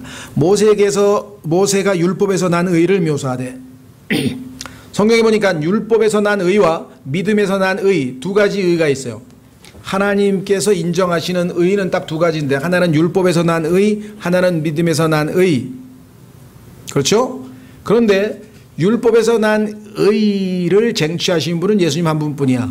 그래서 그분은 자신을 희생제물로 내놔서 십자가에서 죽으셨어. 그리고 부활하셨어. 그 부활하신 예수님을 믿는 자는 이제는 율법으로 난 의가 아니라 믿음에서 난 의를 거저받아. 자, 그래서 그것들을 행하는 사람들은 그것으로 말미암아 살리라 하거니와. 자, 하나님 앞에서 율법에서 난 의를 쟁취하는 방법은 율법에서 요구한 그대로 사는 거예요. 근데 그렇게 사는 사람이 아무도 없잖아. 그러면 믿음에서 난 의는 어떤 방식으로 하나님이 가르쳐 주시느냐. 자, 6절 믿음에서 난 의, 대조죠. 두 가지가 대조됩니다. 이같이 말하되 내 마음속에 이르기를 누가 하늘로 올라가겠느냐 하지 말라 하나니 이것은 그리스도를 위해서부터 모셔 내리려는 것이요. 자, 율법에서 난 의는요 어떤 식으로 지금 우리에게 요구하냐면 엄청난 걸 요구합니다. 다 지켜야 613가지를. 자, 그런데 믿음에서 난 의는 어떻게 얘기하느냐. 율법에서 난 의가 요구하는 것처럼 엄청난 요구를 해서 야, 하나님이 계신 셋째 하늘에 가서 하나님의 아들인 예수님을 이 땅에 인간의 성육신 시켜야 된다. 그래야 인간의 죄값으로 그분이 희생제물이 되실 거 아니냐. 그런데 그거를 우리가 어떤 방법으로 저 우주에 있는 빛으로 200억 년이 가는 200억 광년이 넘는 곳에 가서 그분을 어떻게 모시고 내려오냐 이게. 그건 불가능한 짓이라. 그럼 하나님께서 뭐예요? 자신이 스스로 아버지께 순종해서 이 땅에 인간의 몸으로 내려오셨잖아요. 성육신을 우리가 한 게 아니라 믿음에서 난 의는 뭐냐면 그렇게 할 필요가 없다. 왜? 그분이 우리를 사랑해서 성육신 하셨어. 그냥 오셨어. 그러니까 우리가 가서 노력해가지고 모시고 올 필요가 없어. 율법을 지키는 것처럼 노력할 필요가 없어. 그분이 그냥 오셨어. 그래서 그렇게 하지 말라. 두 번째, 혹은 누가 기품 속으로 내려가겠느냐 하지 말라 하니니 이것은 그리스도를 다시 죽은 자들로부터 모셔 올리려는 것이라. 장사지고 죄값을 치르고 장사 지내고 죽으셨어.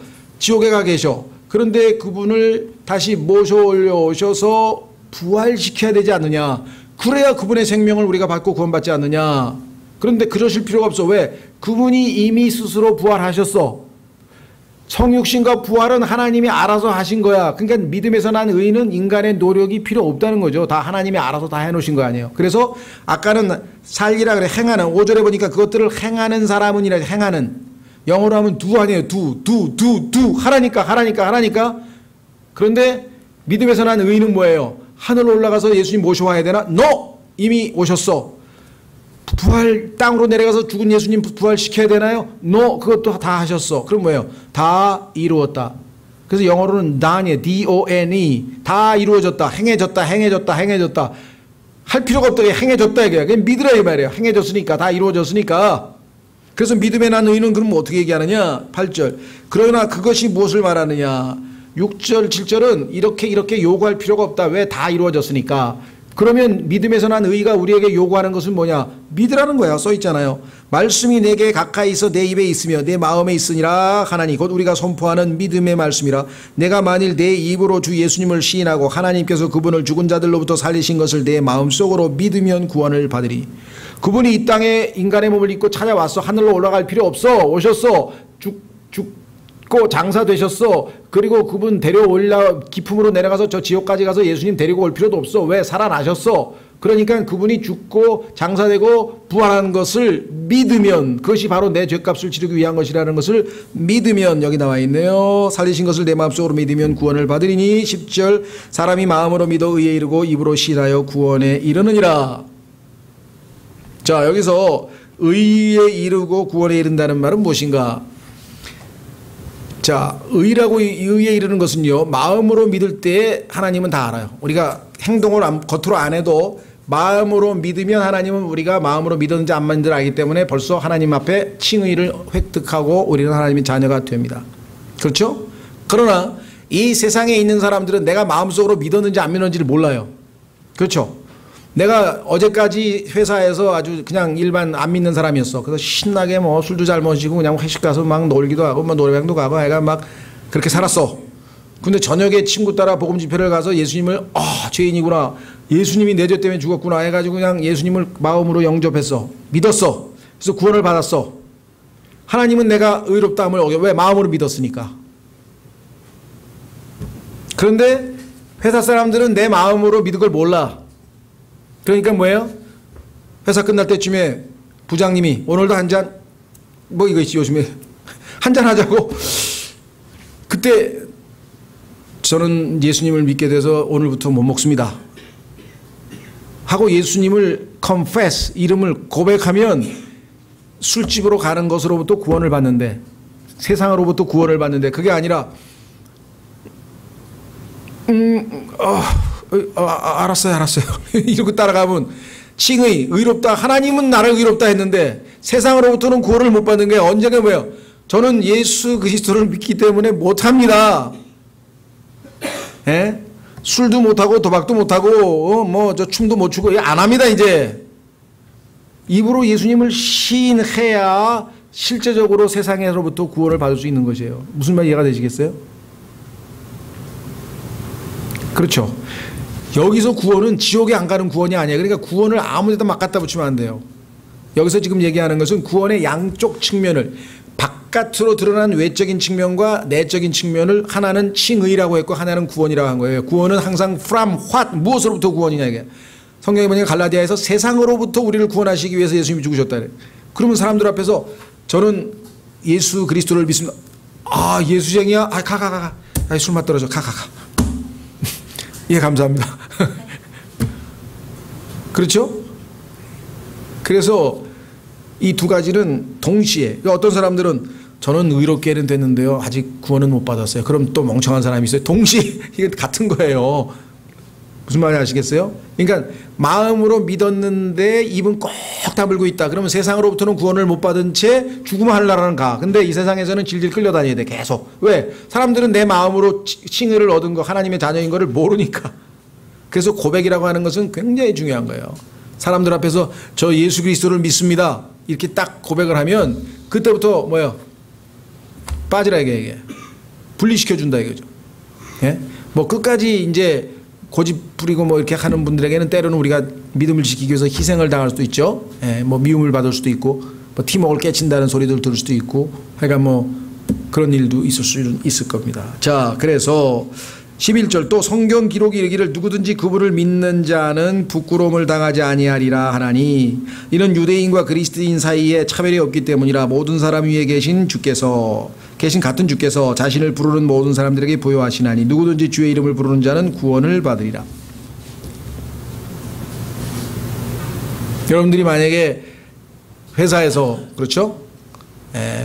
실수로 물을 마시다가 물컵을 떨어뜨렸다. 쨍그랑 깨졌어요. 그렇죠? 그리스도인들은 자기도 모르게 주여. 옆에 있던 과장이 너 예수 믿냐? 평소 때는 잘 모르고 있었는데 이게 그 순간부터 구원받는 거야. 그럼 오늘부터 회식에 빠져. 2차에 빠져. 1차만 먹고 가라.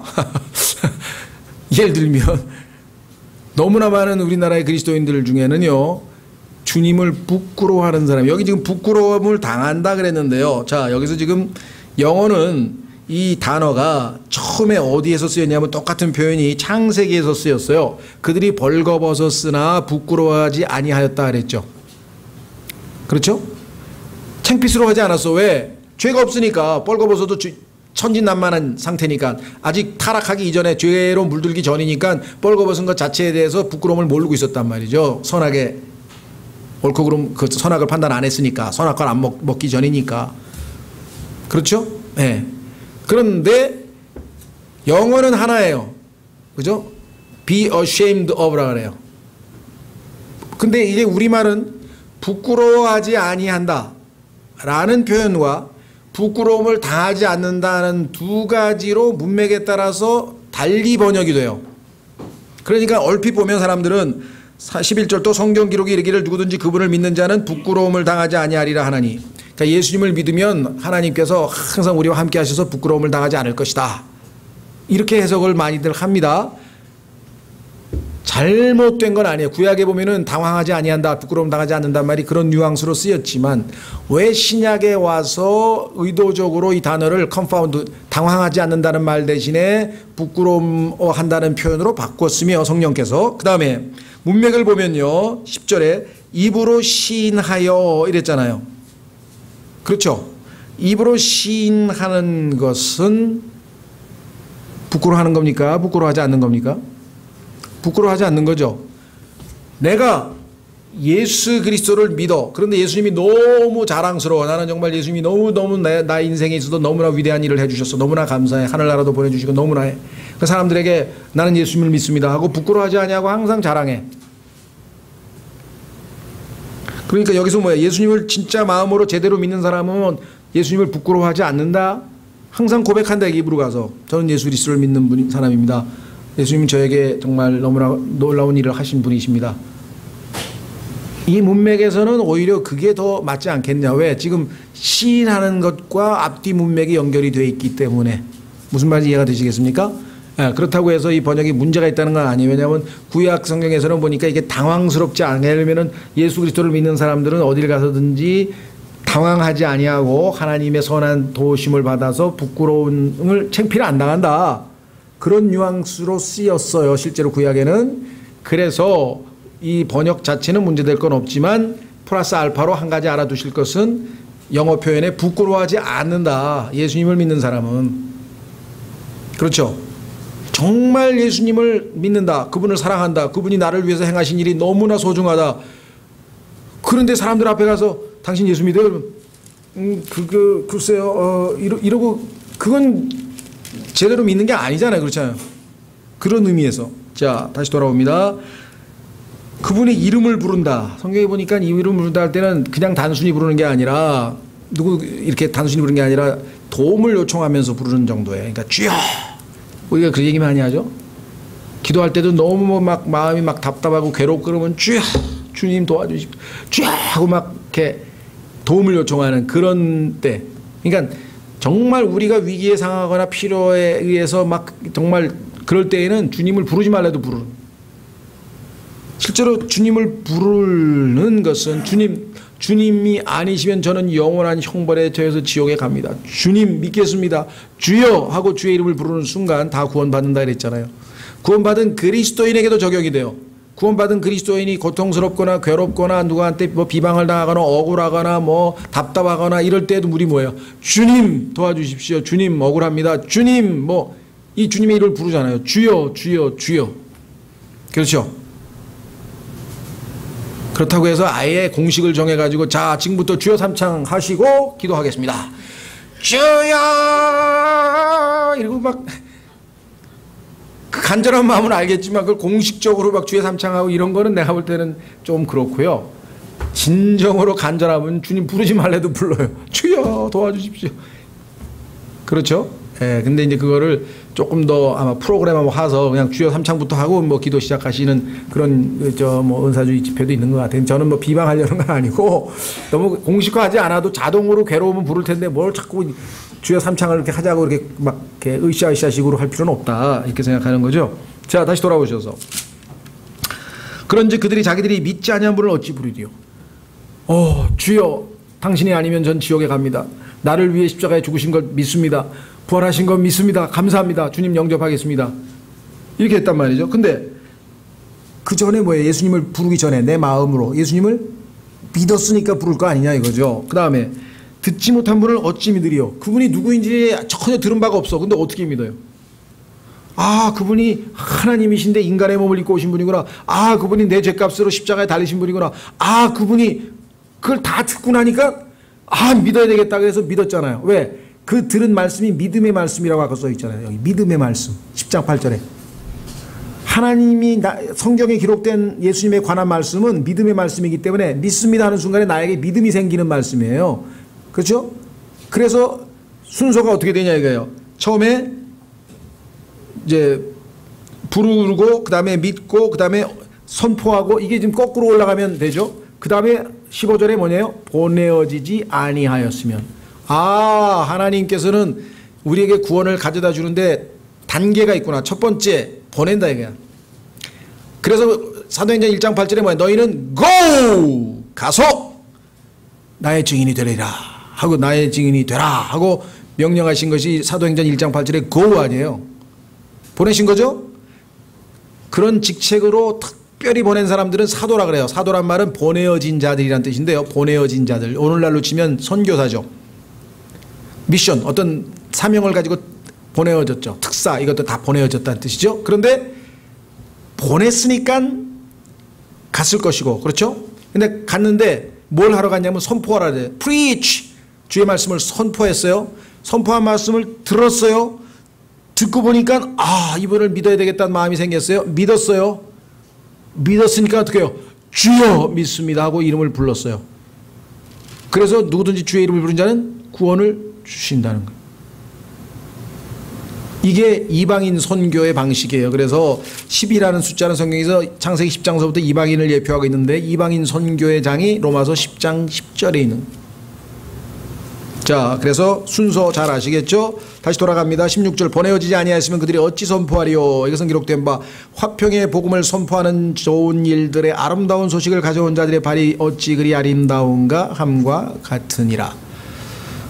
글쎄요, 요즘에 그 신문에 가장 아름다운 발은 발레리나 강수진 씨의 발인 것 같아요. 그러니까 막 얼마나 연습을 했는지 그 사람 발이 아니지만 보니까 그래가지고 그걸 사진으로 이렇게 탁 찍어가지고 그냥 그 다음에는 이제 박지성의 발인가요? 또 거기도 막 보통 발이 아니더라고요. 예. 그게 아마 사람들에게는 감동을 주는 발이 되겠죠. 하나님이 아름답게 여기시는 발은 복음을 전하기 위해서 가는 발이에요. 복음을 전하기 위해서 가는. 아름답다 그랬어요. 16절 그러나 그들이 다 복음에 순종하지는 아니하였나니 이사야가 이르기를 주여 우리가 전하는 것을 누가 믿었나이까 하느니라. 자, 순종과 믿는 게 같은다는 것을 여기 금방 알 수 있죠. 다 복음에 순종한다는 게 뭐냐? 믿는 거예요.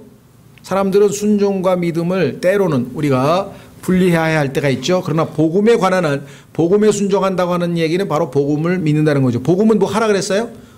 복음의 내용이 뭐예요? 그리스도께서 우리의 죄로 인하여 죽으시고 장사되시고 부활하신 게 부활이야. 그러면 거기에 내가 할 게 뭐 있어? 그 복음에 순종한다는 얘기는 그 복음을 믿는다는 거죠. 받아들인다는 얘기잖아요. 자, 행위하고는 상관없는 겁니다. 이사야가 이르기를 주여 우리가 전한 것을 누가 믿었나이까 하느니라. 17절 그런즉 이와 같이 믿음은 들음에 의해 오며 들음은 하나님의 말씀에 의해 오느니라. 17절이야말로 구원뿐만 아니라 우리 그리스도인의 신앙생활에 있어서도 아주 결정적으로 중요한 얘기입니다. 어떤 사람들은 믿음이 부족해서요. 그럼 어떻게 하셨는데요? 저는 열심히 기도합니다. 믿음 달라고 기도하는 거는 잘못된 거 없습니다. 성경에도 있어요. 하나님 믿음이 부족합니다. 믿음을 더하여 주옵소서.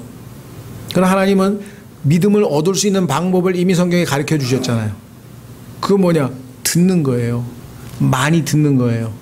하나님 말씀을 들으면 그 믿음은 그 말씀은 믿음의 말씀이라는 성격을 믿음이라는 말씀 성경에 보니까 믿음의 말씀 그렇기 때문에 내 안에 믿음이 차곡차곡 생기는 거죠. 그렇죠? 자, 한번 확인해 보겠습니다. 그리스도인의 신앙생활에 있어서는 어떻게 이걸 처리하면 되겠는가? 데살로니가 전서 2장. 데살로니가 전서 2장.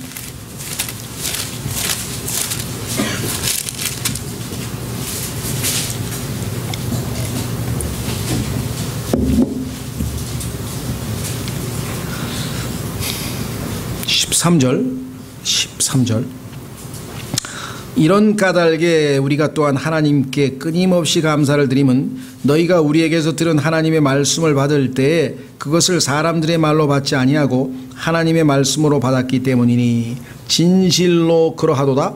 그 말씀이 또한 믿는 너희 안에서 효력 있게 일하느니라. 일이라고 하는 말은 한자 말로 하면 역사입니다. 역사. 하나님의 말씀이 내 안에서 역사하려면 일하려면 조건이 있어요. 그것은 뭐냐면 하나님의 말씀을 듣고 그것을 마음으로 믿어야 됩니다. 그런데 또 놀라운 사실은 그 믿음이 자, 여기서 지금 믿음이란 말이 우리말로는 영어는 동사와 그다음에 명사 두 가지가 좀 달라요. 그러니까 뭐냐면 우리가 하나님을 믿는다고 할 때 동사는 believe예요. 그런데 믿음이라고 하는 것은 명사로서 faith라 그래요. 하나님의 말씀을 believe 하면 reject 의심하거나 거부하지 않고 내가 believe 받아들이고 믿으면 그 말씀은 믿음의 말씀이기 때문에 하나님께서 그 말씀 속에 faith 믿음이라고 하는 것을 거기다 집어넣어서 말씀을 믿는 순간에 faith가 believe 하는 순간에 faith가 나에게 선물로 온다 이 말이에요. 근데 우리말로는 이게 둘 다 믿는다 하니까 이걸 설명할 수가 없어요. 무슨 말 이해가 되시겠어요? 이 말씀은 하나님의 말씀은 the words of faith 믿음의 말씀이야. 이 말씀을 우리가 believe 하면 예수님은 우리에게 믿음을 제공해서 믿음이 점점 세워진다. 근데 believe를 안 하면 이 말씀이 우리 안에서 믿음이 제공이 안 되니까 faith, work, 역사가 안 일어나. 똑같이 하나님의 말씀을 들었는데 한 사람은 believe 해서 역사가 일어났어. effectually, 효과가 있었어. 그렇죠? 빌립보서 4장 6, 8절을 읽었어. 마음의 평강을 되찾았어. 왜? 하나님의 평강이 너희의 마음과 생각을 지킨다는 말씀을 믿었더니 정말 너무너무 상황은 안 좋은데 마음은 평안해졌어. 역사가 일어났어. 효과가 있었어. 근데 어떤 사람은 여전히 불안해. 왜? 안 믿었어. 똑같은 말을 들었는데 똑같이 설교를 들었는데 한 사람은 차곡차곡 말씀이 쌓여서 성장해 가면서 효과가 나타나. 근데 한 사람은 5년이 가도 10년이 가도 그대로야. 왜? 이쪽 귀로 듣고 이쪽 귀로 나가는 게 마음으로 믿지를 않는 거예요. 머물러 있지를 않은 거예요, 말씀이. 그렇죠? 예. 자, 그래서 다시 돌아오셔서 로마서 믿음 신앙생활은 주님이 하시는 말씀 하나를 믿을 때 차근차근 성장해 가는 거죠. 자, 그래서 18절 그러나 내가 말하노니 그들이 듣지 못하였느냐? 들었죠. 참으로 들었은즉 그것들의 소리가 온 땅에 퍼졌고 그것들의 말들이 세상 끝까지 이르렀도다 하였느니라. 성경에 보면요 하나님께서는요 두 가지 방식으로 말씀을 하시는데 하나는 우리가 신학적으로 얘기를 해서 일반 계시라 그래요. 예를 들면은 하늘에 있는 달, 별, 해 이런 자연 현상들을 통해서 하나님께서 뭔가 말씀하시는 거예요. 그렇죠? 한번 확인해 보겠습니다. 시편 19편. 시편 19편에 가면 하나님께서 인간에게 자신을 알리시는 방식이 두 가지가 있는데 하나는 일반 계시라 그래요. 또 하나는 특별 계시라 그래요. 세상 사람들은 일반 계시를 통해서는 하나님이 계시는 것까지는 알 수 있어요. 아, 아름답다. 진짜 조물주가 계시겠지? 저게 저절로 될 리는 없을 거야? 일반 계시를 통해서 하나님이 계시는 것까지는 인정할 수는 있지만 특별 계시, 즉 기록된 말씀이 없다면 예수 그리스도를 알고 믿고 구원자로 받기는 어렵다는 것이죠. 자, 그래서 보시면 시편 19편에 하늘들이 하나님의 영광을 밝히 드러내고 궁창이 그분의 손으로 행하신 일들을 나타내는도다. 궁창에는요 별이 있고 달이 있고 해가 있고 낮은 낮에게 말하고 밤은 밤에게 지식을 보이니 그것들의 음성이 들리지 않은 말이나 언어가 없도다. 그것들의 줄이 온 땅에 두루나갔고 그것들의 말들이 세상 끝까지 이르렀도다. 그분께서 해를 위하여 하늘들 안에 장막을 세우셨으므로 해는 자기 침소에 나오는 신랑 같고 경주하려 하는 심센사같이 기뻐하는도다. 심지어는 해가 예수님을 예표하는 얘기도 나와 있어요. 해가 하늘 끝에서부터 나아가며 그것의 순한 회로는 하늘 끝에들까지 이르리니 해의 열기에서 숨을 것이 없도다. 그러니까 1절서부터 6절까지는 자연현상을 통해서 하나님께서 말씀하신다. 그뿐만 아니라 특별 계시가 있어요. 7절서부터 주의 율법은 완전하여 혼을 회심시키고 주의 증언은 확실하여 단순한 자를 지혜롭게 하며, 그러니까 7절서부터 11절까지는 특별 계시, 기록된 말씀을 통해서 하나님께서 자신을 알려주시는 거예요. 1절서부터 6절까지는 사람들이 하나님이 계시다는 것을 누구나 다 알 수 있게 해주신 것이고 그분이 구체적으로 어떠한 성품을 지니고 있고 그분은 어떻게 해야 구원을 제공하시고 그분은 어떻게 사랑할 수 있는 것인지를 자세하게 말씀하시고 알려주시는 것은 특별 계시죠. 다시 돌아옵니다. 로마서 10장 끝부분에는 뭐냐면 바로 이 구절을 인용했잖아요. 18절 그러나 내가 말하노니 그들이 듣지 못하였느냐 참으로 들었은즉 그것들의 소리가 온 땅에 퍼졌고 그것들의 말들이 세상 끝까지 이렇도다 하였느니라. 그러나 내가 말하노니 이스라엘이 알지 못하였느냐. 먼저 모세는 이르기를 내가 백성이 아닌 자들을 지켜 너희의 질투를 일으키며 어리석은 민족을 지켜 너희의 분노를 자아내게 하리라 하나. 이사야는 매우 담대하여 이르기를 나를 찾지 아니하던 자들이 나를 발견하였나니 내게 묻지 아니하던 자들에게 내가 나타났노라 하되 오직 이스라엘에 대하여는 이르기를 내가 종일토록 내 손을 내밀어 불순종하고 거역하는 백성을 향하게 하였노라 하느니라. 여기 나와 있는 것은 이방인과 이스라엘을 대조하고 있는데요. 이스라엘이 하나님의 백성이지만 결국은 하나님의 말귀를 알아듣지 못하고 거부함으로 말미암아 기회가 이방인들에게로 돌아가게 됐는데 사실은 그것이 하나님의 전략이었다. 그래서 뭐냐면 질투를 불러일으키기 위한 전략.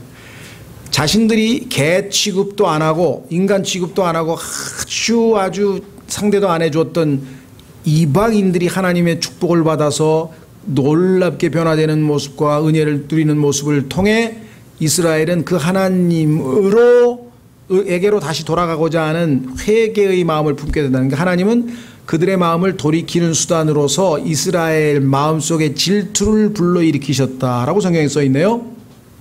그렇죠? 예, 다음 시간에 이제 하나님께서 어떻게 이스라엘의 미래, 지금 이스라엘의 현재는 오히려 하나님으로부터 멀어져 있고 하나님을 강팍하고 거부하고 있는 상태고 이스라엘의 이방인들은 지금 전부 다 이스라엘 덕분에 오히려 하나님 예수님을 믿어서 의에 이르렀는데 그러면 이것으로 영원히 두 이방인과 유대인의 운명이 결정지어지는 거냐? 얼핏 보면 그럴 것 같아요. 그러나 11장에 가면은 하나님께서 이들을 어떻게 다시 돌이키시는 것인가?